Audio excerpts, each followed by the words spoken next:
Hi, and welcome back to Just Ask the Question. I'm your host, Brian Karen. With me today is Jeff Tischauser, and boy, Jeff, I pronounced it right, I think.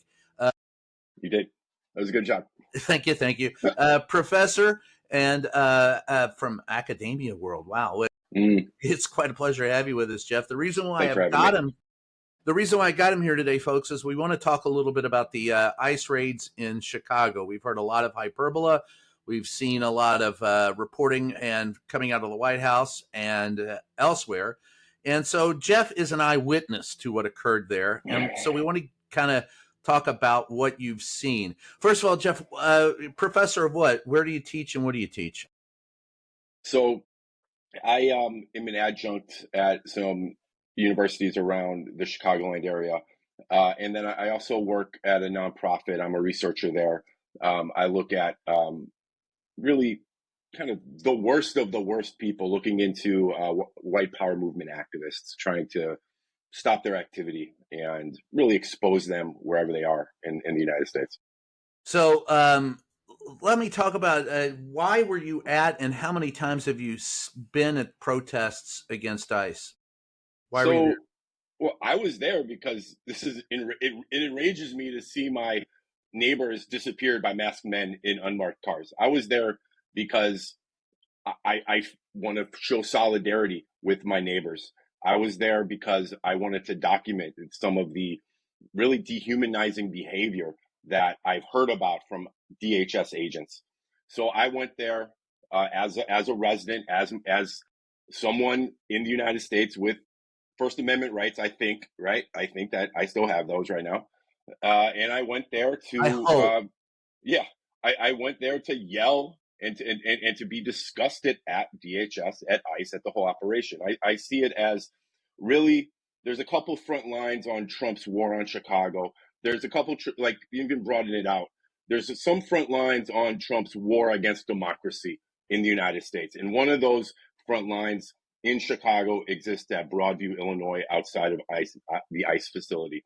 It's where you can really forcefully and using your voice, try your best to stop the encroachment of this authoritarian regime. So people are going to call you an activist. They're going to say that you are not honest in your portrayal of what happened. That notwithstanding, do you think you can reflect and tell me honestly what occurred while you were there?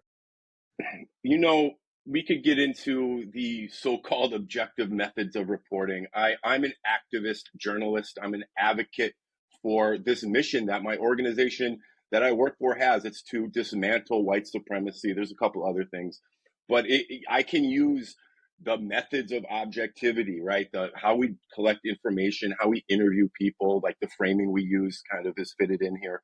We can do that in a way that still says the sky is blue, right? We can still use these methods of data collection to reflect on what is observable to other people and everyone. I'm an academic, so I'm getting into the kind of a definition of objectivity that's not needed here. But well, all I need to know here, I need to know here is that you can tell me honestly what occurred without putting your spin on my it. head sometimes, Brian. Yeah, That's okay. So absolutely, I can tell you the truth because I'm not the only one who saw this activity, right? I'm really corroborating other accounts of what happened, and we're all really saying the same thing.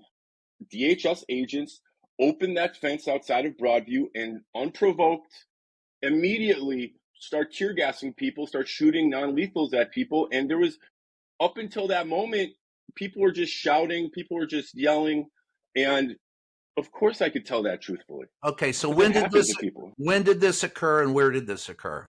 So with regularity at the DHS facility or at the ICE facility in Broadview, DHS seemingly just escalates confrontation.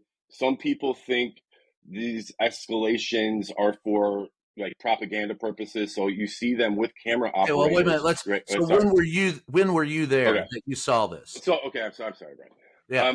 I've been there a handful of times. I was there last weekend. I was there 2 weekends ago, and I showed up a couple times during the week, which, there's usually a protest presence there all the time, a few dozen people. So sometimes, showing up during the Okay. week, it's going to be a little quiet, but it gets hot. It's more active on the weekend, and I've showed up in about 2 weekends. All right. So over the last 2 weekends, so let's talk about what the facility layout is, and Mm. you've angered millions of people across the country and made many people happy with that Cubs mug, but but that's so, We all need a win, guys. We need a win. all the White Sox fans are upset right now. So let's talk about the layout. So you're talking. Walk me through what the layout is at the Broadview facility. So it's in a warehouse district, in kind of situated in a corner. It doesn't seem to be the ideal place for anybody. Broadview residents, the mayor of Broadview doesn't like it here, but it's kind of like penned in this little corner of this smaller warehouse area, and there's only two ways to get in and out. So this is a headache for DHS and ICE as well. Seems to be there's two major bottlenecks. One at Beach Street, which is the location of the facility is on Beach Street, and then there's a intersection at Lexington, and then there's an even kind of weirder spot on how they exit and enter. It's almost like a parking lot. It's called Harvard is the street, And where but do it the looks like a parking protesters lot. show up? They show up on Lexington and Beach Street most of the time, but they will show up I was with them outside of this Harvard entrance exit on 25th. It's a very, How many of them are there? yeah, Were there? How many protesters? typically there's, in the Fridays and Saturdays that I've been there, anywhere from 150 to 200 people, I'd say max. And it has been increasing from what I've heard and from what I've seen each weekend. And how many And then ICE agents are there? I've seen more. The night that I got shot in the face with a rubber bullet, which was the last Saturday in September, there's probably about 100 of them, maybe less, but we don't know which agencies, right? I mean, Okay, they're not we'll get wearing to that. badges, So we're talking about a warehouse with limited access, a couple of Yeah. hundred protesters, and then maybe 100 or so ICE agents. Bottom line. Yeah. So they're bringing people in, right? They're bringing the people that they've rounded up into that facility. You all are protesting, chanting the usual, expressing yourself. Some of it could be hate speech, but there's been no violence from people. They haven't picked up arms and gone after. Is that fair to say? I've heard some pretty radical chanting. I mean, radical chanting is some F bombs, go home, you out of towners, you know what I mean? And F ICE. But I haven't heard anything violent. I've not seen anybody or heard anybody talk about anything violent on the ground outside of Broadview. Yeah, well, I saw the picture of the Presbyterian minister in his collar Right. So Right. let's Yeah, talk. the only violence I've seen is from DHS agents. I mean, Okay, so you when we spoke yesterday, you talked about. I want to talk about the specific incident where you got shot in the face with a rubber bullet, Mhm.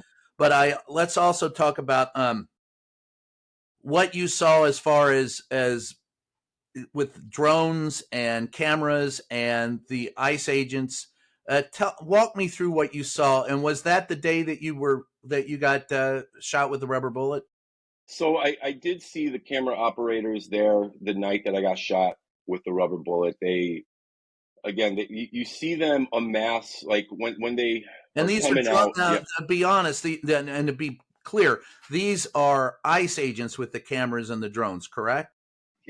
DHS generally. Again, we don't know because they're not wearing badges. Nobody's identifying themselves. I assume it's DHS itself because you can look at the propaganda videos that are put out on the DHS X account, and they're using footage taken from the camera operators that I see on the ground. So they have reflective little vests that they put on. You see them with their little handheld cameras, and they're marching really close to the columns of DHS troops that are going and barging into the crowd, and they're getting these really great camera angles for their purposes. of people getting detained or people getting pushed and shoved.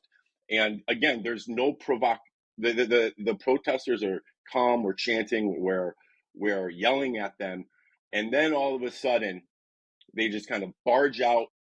They have their cameras. You see drones flying low over the people too, right? And they're taking and you see the footage from the drone on these propaganda videos. And so it just leads me to believe, why are they barging out just seemingly unprovoked for no reason? And then all of a sudden you see them produce propaganda off of it. So isn't that the reason? I mean, they're trying to create a narrative that we're violent, right? And they're the ones who are violent. They're the ones who are violent. Really, the only reason is to create this content, to tell their story. And I've seen it with my own eyes with, again,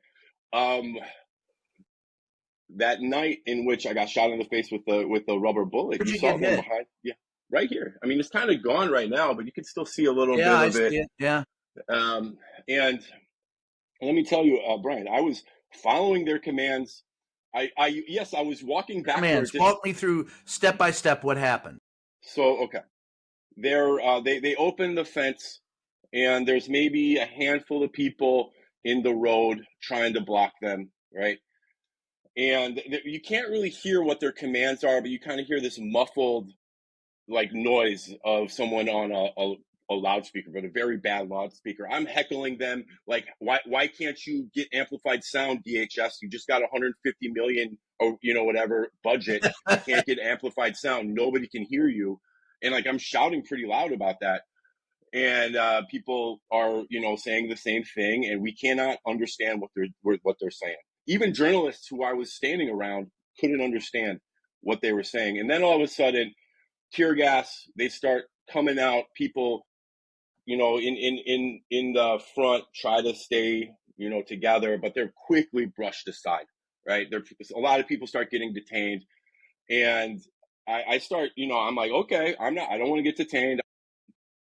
Trying my best to follow their commands, and I am heckling them video them. So I'm heckling them while recording them on my phone, walking backwards while they tear gas and do all this crazy stuff. And then I say something like, is it okay to swear on this show, Brian? Fuck yeah, go for it. Okay. So I'm like, I see them just jumping on people, 5 or 6 guys just jumping on people through the tear gas, through like the flashbangs. And I'm saying, fuck you, out of town motherfuckers. How dare you? Get the fuck out of Chicago. And then that's when That's you can pretty see. tame for Chicago. Right. You know what I mean? And again, and then folks, I'm on the sidewalk, right?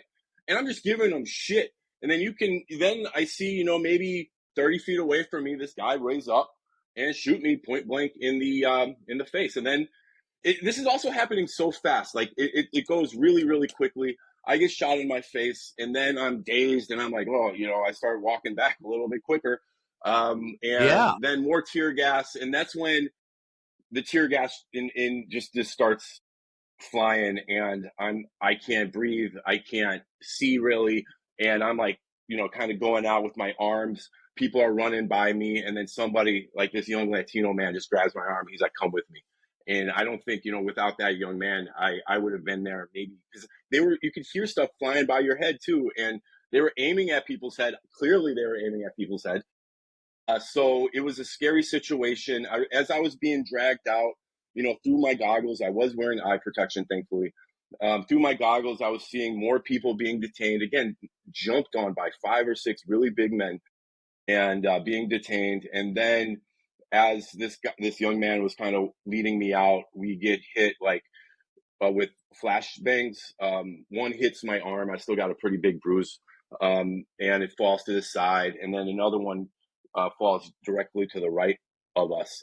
And we were fleeing. Again, we were at this point, particularly when the flashbangs started being aimed towards us, we were well on our way to getting the hell out of there. So what was their goal there was what? To terrorize us. Their goal there was to use their toys because they wanted to, and then again to create this content. Was there any threat from the crowd on DHS? I did not see it.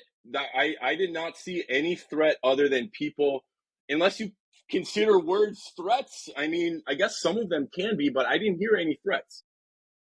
And how far away was the guy from you when he shot at you? So I'd say maybe like 30 feet ish.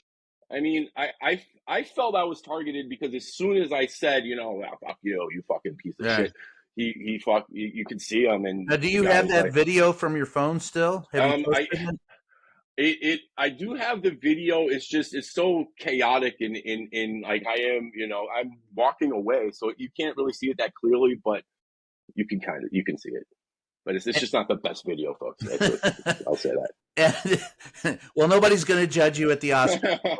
that. So on then you talked about one of the things that got you most upset Mm. was what you saw a guy being. This was near where you live, right? Right. So I live in a primarily Latino neighborhood in Chicago, and last week was an absolute war zone, an unprovoked war zone. The only time this neighborhood has felt like a war zone is when DHS and their goons come in. So last week it was just nonstop helicopters, and every so often, I'd say maybe every couple hours, I would hear horns, people honking, and I'd see them following SUVs and then shouting, La migra está aquí. La migra está aquí. And so Which that happened means, once. which means, Immigration is here. yes, Immigration is here.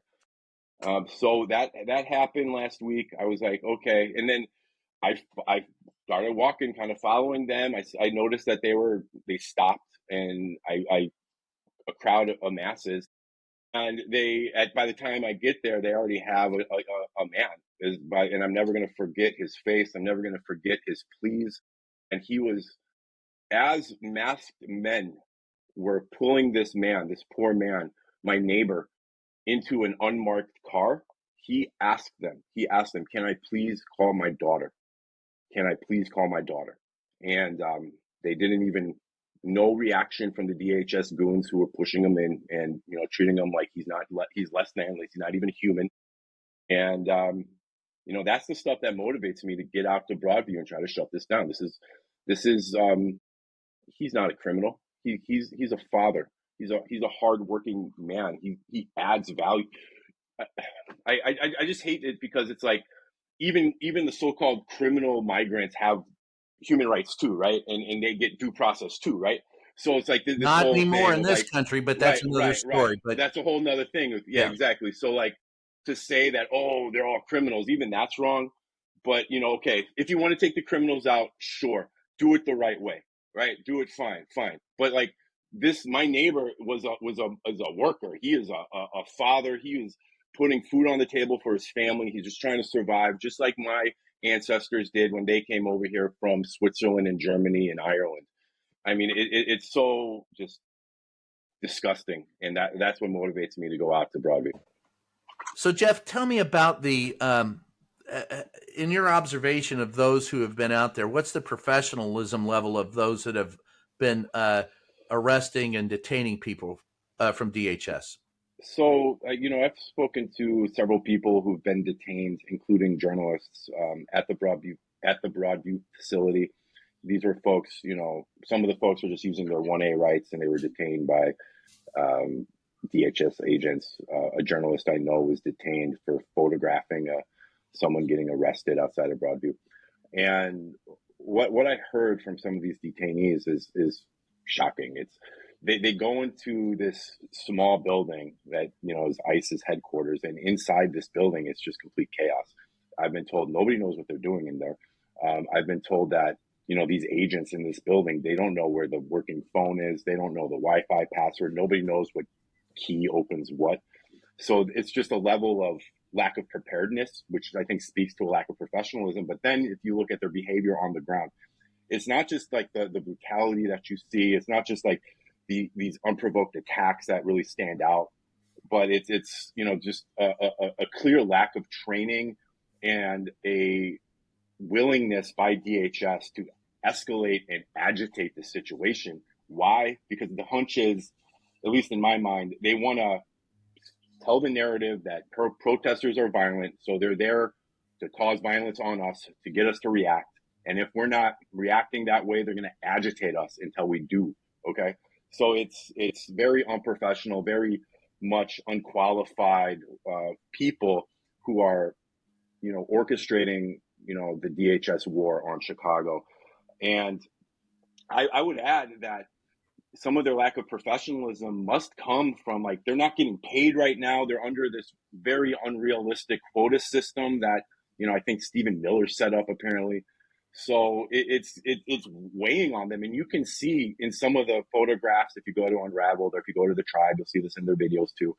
Just because they're wearing masks, right? But you can see just these bags under their eyes, and it's I think making them, the stress is getting to them, and they're just acting out, and they're not being professional, to say it as lightly as possible.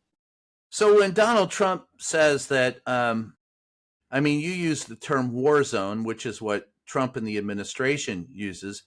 You're saying that the war zone is not a result of protests or activities in the street. Are you saying, what are you saying? I'm not going to have any leading questions here, Your Honor. I would say that, look, according to Chicago Police Department's own statistics, and they have no reason to cook these books. They actually want these crimes to be up because that means they get even more of a budget, right? So according to CPD's own statistics, violent crime is down. Brandon Johnson has done some great things for this city to get the crimes down. Mayor Brandon Johnson, I'm sorry for. So we have an administration here that's actively reducing crime, and we can see that in statistics. So there is no war zone here. There's none until, my neighborhood is quiet until DHS people show up, until I hear people crying and pleading, until I hear the horns just saying, immigration is here, until I hear the helicopters. It was very hard to work. I work from home. The last Wednesday, last Thursday, last Friday, just nonstop helicopters. I felt like I was under siege.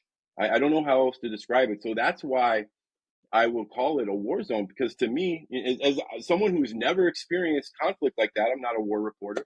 It felt like that though to me, because just like not just the noises of the helicopters, but then to go out. My alder was briefly detained at a hospital by me, so I went there to check it out, just to see like everybody's just shocked faces. Like I would imagine that's just like a civilian population in a war zone. That's what that. Just everybody's look was just like dazed, and we were just like, "What's going on?" Why? And just kind of walking like kind of shadows almost. So to say that Chicago is a war zone is absolutely false, unless you add it's DHS causing the war. Okay, and so where can you see now? There has been national reporting on this, but locally, if you really want to find out what's going on, where do you recommend that people tune into or read? Where do you recommend they go to get the news of what's going on there? So legacy media has been doing a good job, right? But there's some really good independent journalists on the ground outside of Broadview and covering the disappearances of our neighbors in Chicago. All of these outlets are on Instagram, Blue Sky, and Facebook. The first I would recommend is Unraveled. Unraveled is a journalism group that they broke the DHS lies surrounding a murder of a father in Franklin Park. So they're an outlet that told us what actually happened to this poor man in Franklin Park who was murdered by ICE agents. And then there's another outlet called The Tribe. The Tribe is a Black woman-owned news group from the south side of Chicago, and they're primarily, focusing on how this relates to Black and Brown communities, but they're on the ground at Broadview sometimes as well. And there's then the Black Club Chicago. Black Club Chicago is another great community-based outlet. They're doing terrific reporting on the ground as DHS does its war. Black Club Chicago? Yeah, sorry, Block Club. Club Chicago. Block Club, yeah. Okay. Now, for those who don't know the Chicago area, and I confess I have to circle back around to this because I do know the Chicago area. Tell us what part of town Broadview is in and the area of that neighborhood. So Broadview is a suburb. Broadview is what we would consider an inner ring suburb. It's, between the Interstate 294 and the lake. I mean, this is getting into the weeds of That's Chicagoland, all right. folks, but The east it's side, it's right? it's on the west side. So Okay, it's west. on it's kind of due west of downtown by about 15 miles. It's it's fairly close to where I grew up. I grew up in Oak Park, and it's a community that I lived in some Oak of my Park for a friends. while. Oh yeah, and Yeah, yeah. OPRF grad right here, public school all my way through, and the so Broadview, I remember going and hanging out in Broadview when I was in high school. Some of my friends had cousins there, and it's a working class community. It's has some industrial corridors. It's got some really good restaurants. Some real if you really want a good Euro sandwich, there's a spot for that. So it's a suburb of Chicago, but it's not like it's been there for a while. It's not like more of these kind of like subdivision type, Right. like commercial mall everywhere suburbs, No, which it's is an older nothing's wrong with that. neighborhood. Yeah, exactly. So it's so something that I have noticed though. Crime high there. I would say I honestly don't know, but it did not seem like it. Any time that I've been in Broadview, whether it was Did back you when I feel was safe younger. walking the Oh streets yeah, there? Right. absolutely. I mean, granted, I'm a guy, right? So I have a little bit of privilege there. At the same time, I did not feel danger at all. So DHS moves in, it becomes dangerous, according to you. Yeah. And let's talk about bottom line. Where is I've spoken with some good friends I have in Chicago, and when I was there for the DNC, there was I stayed not too far away, but from Broadview, and everyone I've spoken to in Chicago seems surprised that anyone would call Chicago a war zone. And to your point, the crime statistics are down. What is your recommendation for people who want to find out what's really going on in Chicago and what's really going on with DHS? What do you recommend that they do? Go to the journalism outlets that I identified. Unraveled has what's actually going on the streets, and Unraveled, The Tribe, Block Club Chicago.